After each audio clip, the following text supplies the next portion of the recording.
बिस्मिल्लाहिर्रहमानिर्रहीम। हम डिस्कस करें सेकेंड ईयर एफएससी का मैथ।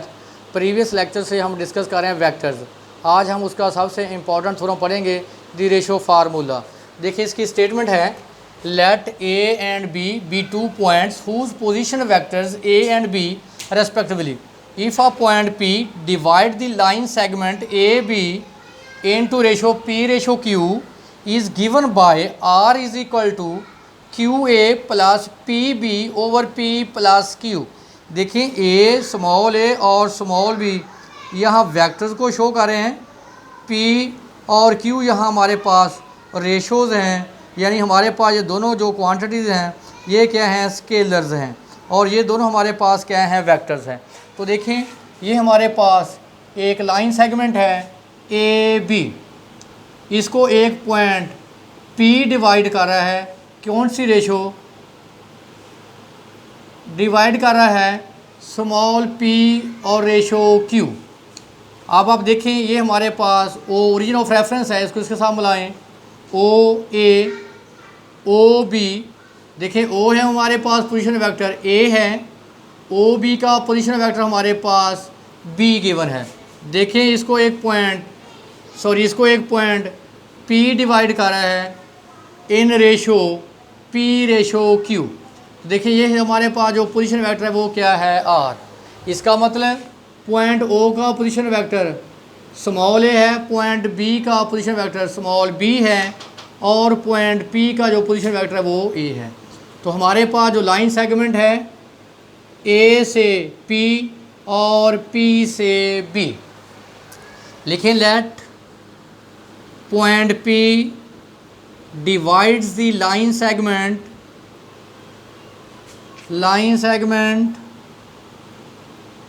AB in ratio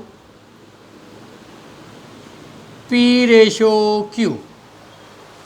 अगर आप गौर करें OA का position vector small A, OB का position vector small B, OP का पोजीशन वेक्टर स्मॉल ए। अगर आप फिगर की तरफ गौर करें ए बी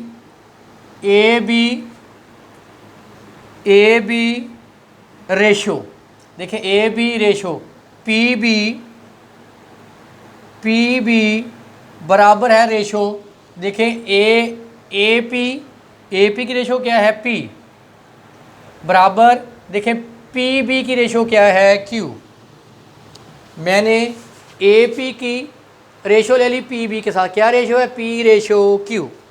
अगर आप गौर करें तो ए पी रेशो का मतलब क्या है, divide P B is equal to P over Q. अब आप देखें ए पी अब मैंने बोला था आपको, पहला इनिशियल पॉइंट और दूसरा क्या है, टर्मिनल पॉइंट। तो पोजीशन वेक्टर कैसे निकालते हैं, terminal point P minus initial point A, साथ लगाते हैं O क्या है, ओरिजिन ऑफ रेफरेंस। इसको लिखेंगे OP माइनस OA, इसको हम लिखेंगे OB minus OP is equal to P ratio Q।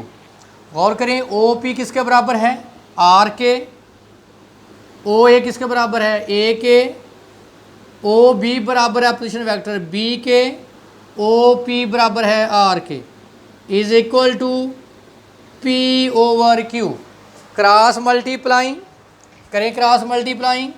तो ये हमारे पास आ जाएगा Q into R minus A P into B minus R, करें multiply, Q R minus Q A, P B minus P R. देखें ये इधर अगर पॉजिटिव और ये भी अगर पॉजिटिव, तो देखें आर आ जाएगा ये Q R plus P R is equal to Q A plus P B. तो यहाँ से आर कॉमन ले लें, Q plus P is equal to Q A plus P B. इसको उधर डिवाइड कर दें तो हमारे पास जो फाइनल रिजल्ट आ जाएगा, R is equal to Q A plus P B over P plus Q. क्योंकि ये स्केलर क्वांटिटी है तो p प्लस क्यू को हम q प्लस पी के इक्वल लिख सकते हैं, क्योंकि ये हमारे पास स्केलर क्वांटिटी है। तो देखें हमने प्रूव कर लिया, यही हमने प्रूव करना था। r is equal to Q A plus P B over p plus Q. ये वेरी इंपॉर्टेंट था हमारे पास थ्योरम रेशो का। अब हम एक्सरसाइज डिस्कस कर रहे हैं 7.1, उसका क्वेश्चन नंबर 12 है। उसके दो पार्ट हैं, हम पार्ट डिस्कस करेंगे ए, क्योंकि ये इसी थ्योरम के मुताबिक है। लिखा हुआ है find a position vector of a division line segment with position vector हमें गिवन है। ये हमारे पास पोजीशन वेक्टर सी का है और ये पोजीशन वेक्टर डी का है। रेशो हमारे पास गिवन है 4:3। हमने अगर गौर करें हमने क्या ली थी रेशो P/Q। पोजीशन वेक्टर हमने क्या लिया था A और पोजीशन वेक्टर B। हम उसी तरह इसके वही नाम लिख लेंगे। देखिए हमारे पास रेशो है, पहली रेशो P है और दूसरी रेशो क्या है, क्या Q। इसका मतलब P रेशो हमारे पास 4 है और Q रेशो हमारे पास 3 है। पोजीशन वेक्टर OA या सिंपल चलें आप A लिख लें, क्या हमारे पास 2i - 3j। दूसरा पोजीशन वेक्टर को नाम B दे दें 3i + 2j। अगर मैं इसको डायग्राम में ड्रा करूं, इसका मतलब हमारे पास जो पोजीशन वेक्टर जो बुक में दिया गया CD क्या रेशो है 4:3, यानी ये बनेगी 4 और ये क्या है सॉरी P की जो रेशो है 4 है और Q क्या है 3। तो फार्मूला हमारे पास क्या था, R is equal to QA plus PB over P plus Q। देखें अभी हमने प्रूव किया है, तो वैल्यू फार्मूले में रिप्लेस कर दें। R is equal to Q की वैल्यू क्या है 3, A की वैल्यू क्या है 2i - 3j प्लस P की वैल्यू हमारे पास है 4, B हमारे पास है 3i + 2j over P plus Q 3 + 4। करें इसको मल्टीप्लाई आप।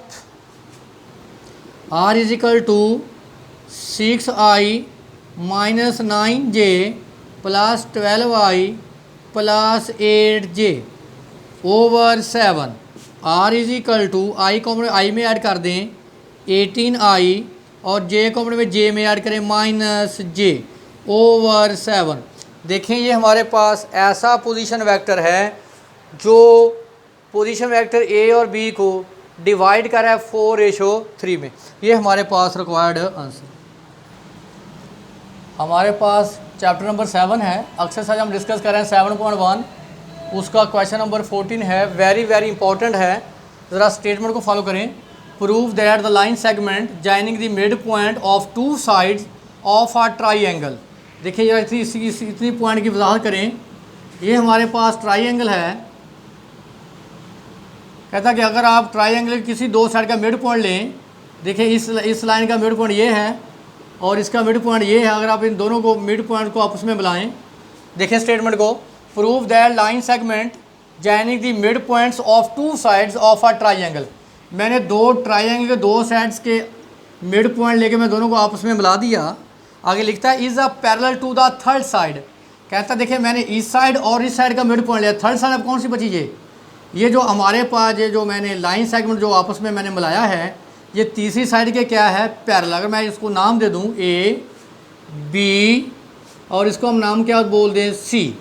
A का position vector small a, B का पोजीशन वेक्टर स्मॉल b और C का पोजीशन वेक्टर स्मॉल c। ये हमारे इसको पॉइंट D बोल दें और इसको हम पॉइंट क्या बोल दें E। क्या कहते हैं कि जो DE साइड है वो जो थर्ड साइड है, थर्ड साइड कौन सी बनती है AB। तो अगर मैंने इसका भी मिड पॉइंट ले लिया, इसका मिड पॉइंट ले लिया, थर्ड साइड ये बनी।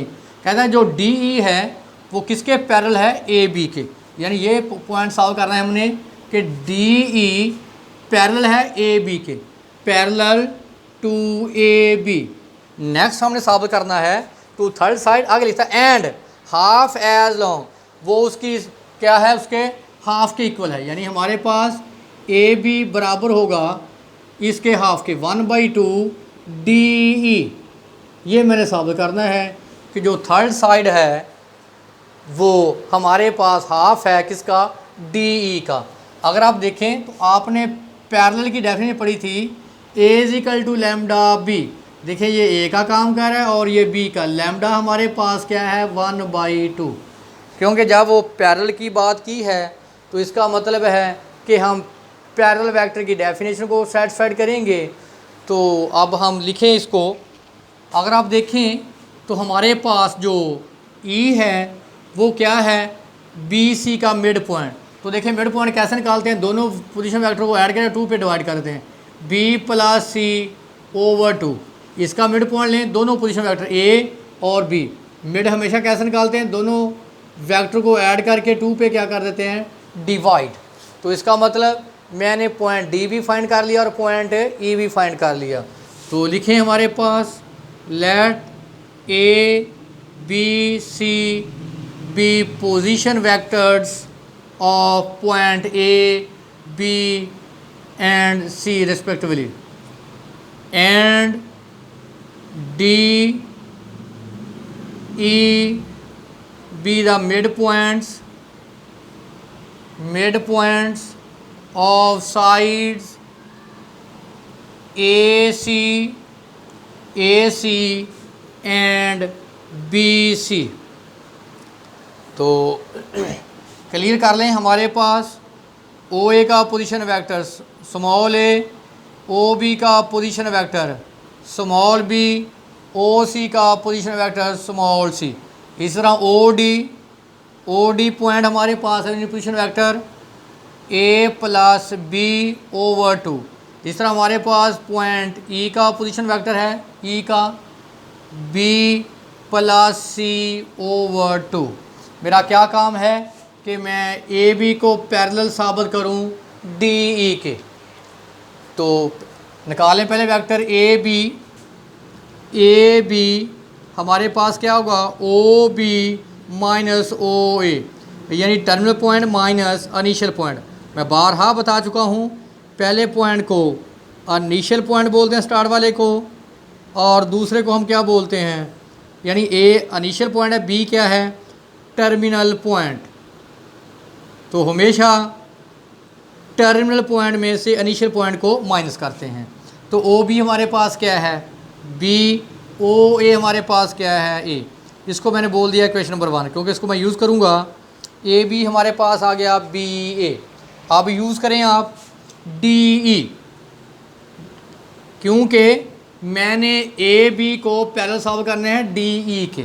तो D E O E minus O D, O E हमारे पास है B plus C over 2। O D हमारे पास है ए प्लस बी ओवर 2। लेन का एलसीएम क्या आ गया 2, B plus C, sign change करें, minus A minus B, negative positive cancel. तो डी ई हमारे पास आ गया सी माइनस ए ओवर 2। देखिए डी ई हमारे पास है सी माइनस ए ओवर 2। यहाँ देखें, यहाँ जो हमने निकाला था ये डी है, ये था ए प्लस सी ओवर 2।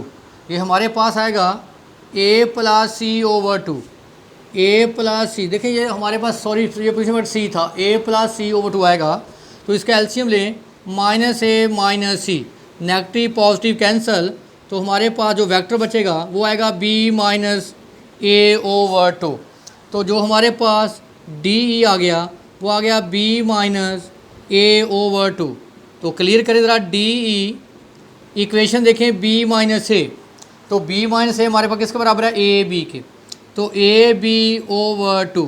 तो देखें डी ई 1/2 ए बी। तो देखिए हमने यही कहा था कि जो आपके पास दो साइडों का मिड पॉइंट है वो तीसरी साइड के हाफ के क्या है, पैरेलल। तो देखें ए बी का क्या आ गया हाफ, और देखिए अगर आप देखें तो हमारे पास क्या डेफिनेशन थी पैरेलल की, A is equal to lambda B. तो यहाँ देखिए लैम्डा की वैल्यू हमारे पास क्या है 1/2। तो हमने यही साबित करना था कि जो दो साइडों के मिड पॉइंट मिलाने से जो लाइन सेगमेंट आएगा वो लाइन सेगमेंट क्या है डी ई, वो तीसरी साइड के हाफ के क्या है, पैरेलल है। तो इसको जो थोड़ा क्लियर करिए, मैं गलती से लिखा था 1/2 इस साइड पे आएगा। तो डी ई हमारे पास होगा 1/2 ए बी। तो यही हमने प्रूफ करना था। तो ये जो हमारे पास ये क्वेश्चन नंबर जो 14 है ये वेरी इंपॉर्टेंट है।